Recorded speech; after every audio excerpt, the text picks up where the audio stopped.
Hi everyone, welcome. What you see here are my European nightcrawler buckets. These buckets have been in service now for 166 days, getting fed a dozen times over that time. 12 feedings have gone in over the past 166 days. We've been doing a pretty good job keeping to 2-week intervals. So today, as always, we're now 14 days in since the most recent feeding. And the most recent feeding consisted of stuff like cucumbers and carrot peels, things that I really wouldn't expect to see many leftovers of. So let's head right on over to bucket number 1 and proceed with getting today's feeding administered.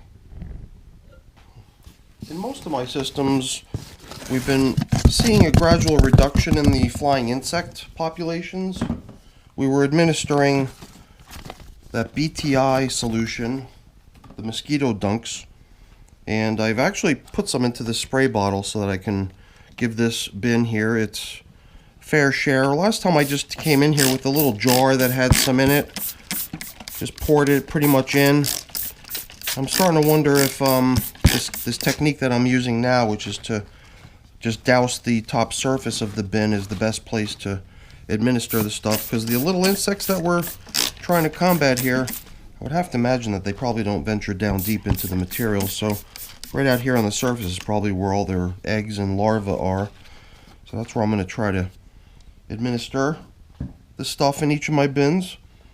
And yeah, I mean, I think this is one of the few systems where I'm still seeing flying insects moving around here and there, but for the most part it seems like they've left most of my systems.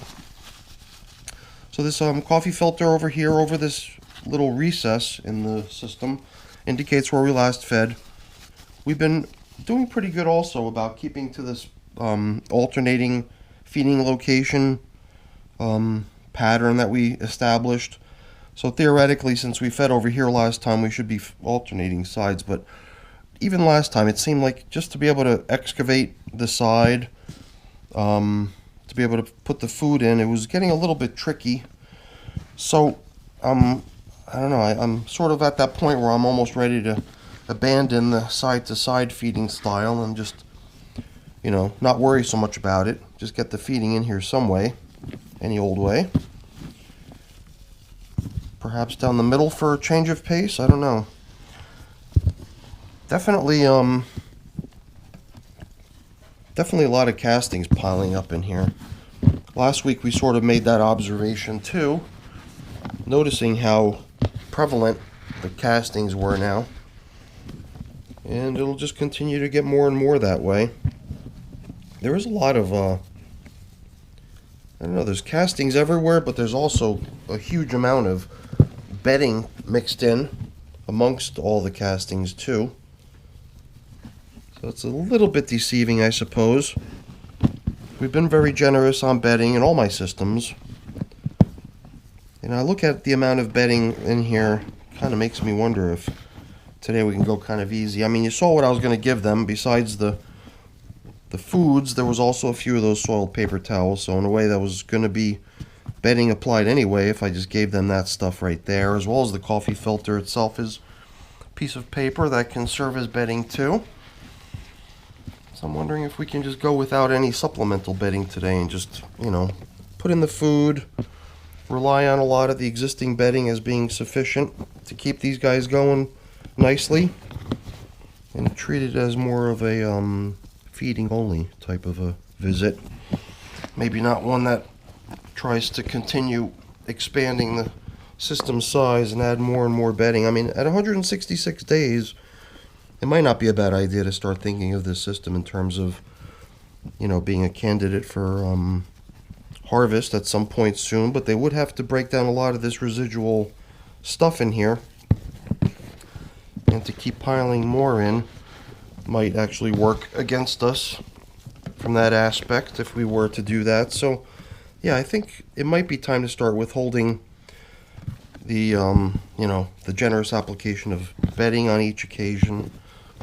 Not to say we won't add any, but I think it might be a good idea to feed in such a way that we just kind of give them food only and anticipate that the residual bedding in the system is sufficient for them, and I have to assume that it is because there's just so much of it in here. There's certainly plenty. Well, you know, I thought it would be a little trickier to open up the opening on the other side to excavate the hole, but it does seem like I was almost able to get to the bottom, and we don't have to go all the way to the bottom. As long as we can cover it up, I think it's good. So I'm going to bring in their food here.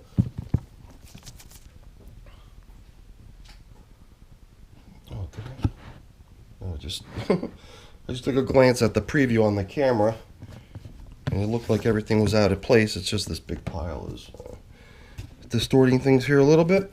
I guess the bonus of including paper towels in the feeding as bedding is that I can use them to wipe down my glove a little bit.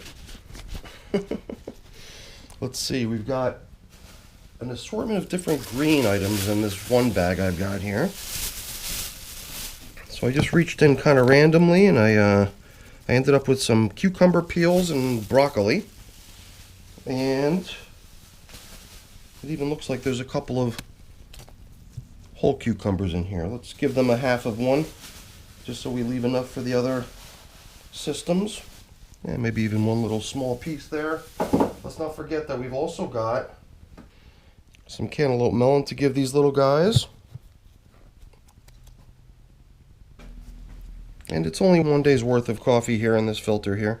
So I'll just portion out a third of it to mix in with their feeding here. And then we could bring in this, and that'll be the extent of the bedding we give them today. And I think that'll be just fine. I don't really think it's going to be a problem because the system certainly has sufficient bedding floating around throughout it. Lots of castings piling up nicely. And every now and then I wonder about the moisture level of the system. You know, I notice it's a little bit drier than most of the systems because I started from the very beginning with only paper and cardboard coverings. At no time did we ever cover anything up in this system with plastic. And plastic would have certainly kept moisture in the system much better and kept things probably a lot damper. But I think I wanted to intentionally keep things nice and airy in these systems and not let things get overly damp. So I think I like the way it's been turning out here. On to bucket number 2. Well, I usually feel like I've got to sort of get the first bin over with so I can get a rough idea of where we stand with these, and from that point on I assume that they're all kind of like for like, so we should see similar results and not be in for any surprises. So I think we'll once again come down into the last feeding area over on this side and find lots of castings, but probably not a lot of leftovers, taking into account the types of food that they were given. Very nice castings everywhere. It's such a nice earthy smell to the whole system too. I guess last time I did sort of till up the entire bottom surface, so I'll see if I can actually just disturb and dislodge anything on the bottom over here that's a little bit caked in or caked down. And we'll do the same on the other side here too. Good amounts of bedding. I guess this piece here was very dry and sort of clumped up. Good candidate for being kind of broken up and blended in. Give it a chance at some point of being broken down. That's why I don't mind doing these fairly disruptive feedings, you know. This way you're kind of tilling everything around and moving stuff that's been down in the bottom out to the surface and vice versa. As long as it doesn't freak the worms out too much, it also satisfies my curiosity. So, I mean, I can hear it in my voice. It almost feels like I'm grunting a little bit as I'm speaking here because it is a little bit awkward for me to have to reach down into this bucket. Definitely a much more awkward maintenance scenario, especially trying to leave room so that the camera can capture some of the action. But other than that inconvenience, I would say that these buckets are actually working quite nicely.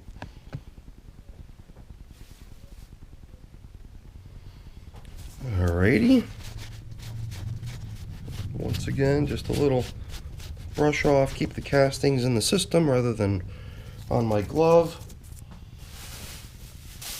Here too, a pretty good sized handful of stuff. Trying to leave enough in the bag so that it's a fair portion to go around to all three. Now, I don't know, I'm not sure if we left much, if any, cucumber for the last one, so I'm taking some back. And then comes in the melon chunks. And a little sprinkling of the coffee. Alrighty. That one went a little bit more quickly than the first one. A nice big chunk of broccoli here. I got a feeling they're going to appreciate this feeding. Looks like all kinds of yummy stuff that they should really enjoy.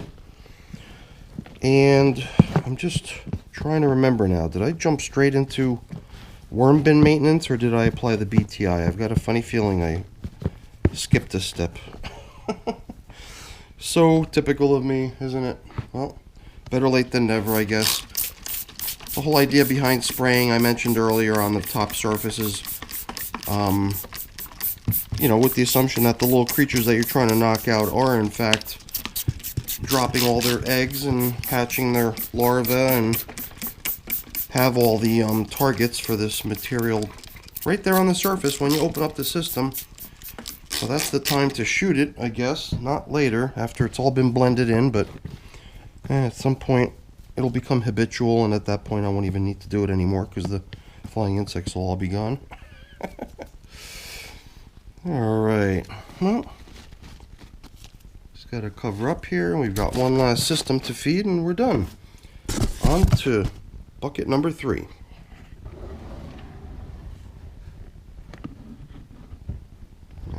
Okay, before we forget and get sidetracked, let's see if we can take care of this Mosquito Dunks BTI solution application right here in the beginning where it seems to make the most sense.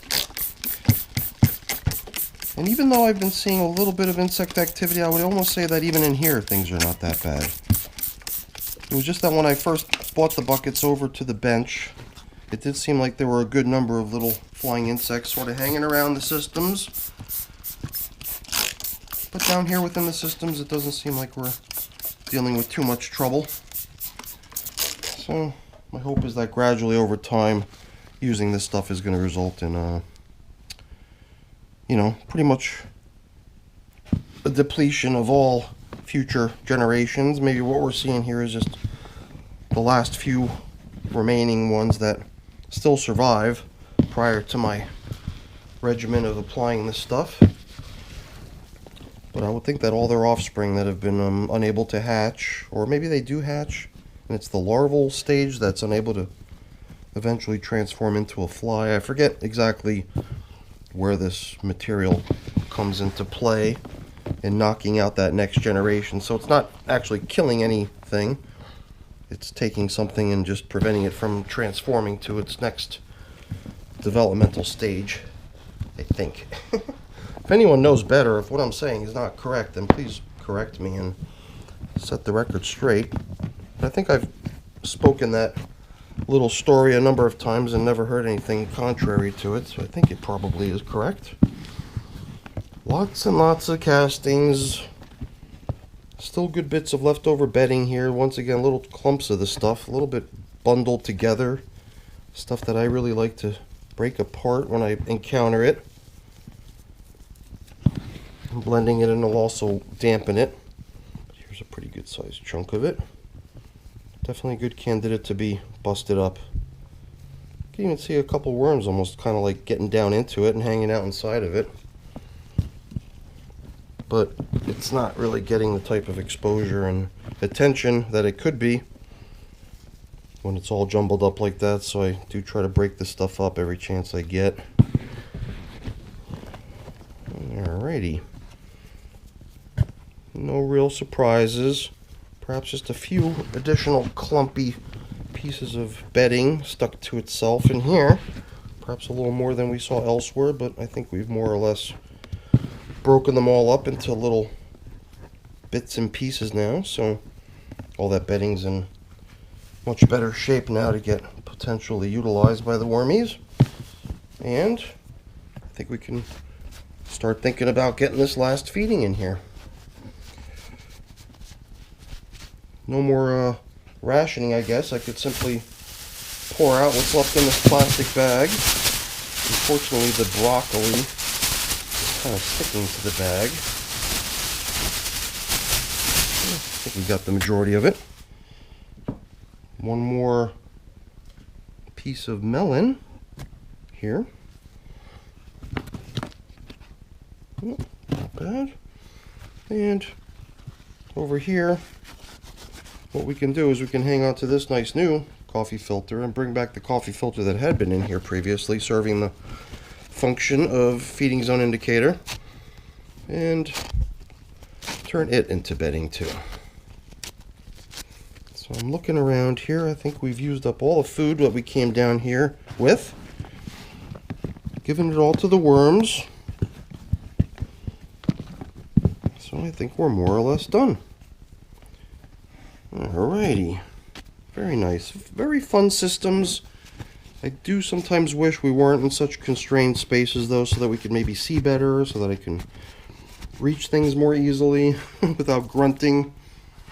But you know, it's only because I'm trying to film, and you know, if it wasn't for that, these containers would be perfectly fine. Not a thing wrong with using these as worm bins as far as I'm concerned. So that's it for the video, everyone. Hopefully you enjoyed it. I've got a few things to clean up and put away, but I'm not going to waste your time with that. Before I go, let me just really quickly say thank you. Thank you so much for watching. Hopefully you enjoyed the video. If you did, as always, please don't forget to leave me a quick thumbs up before you go, if you can see it. And if you haven't done so already, please also consider subscribing to the channel. Alright everyone, have a great day. Thanks for watching. Bye now.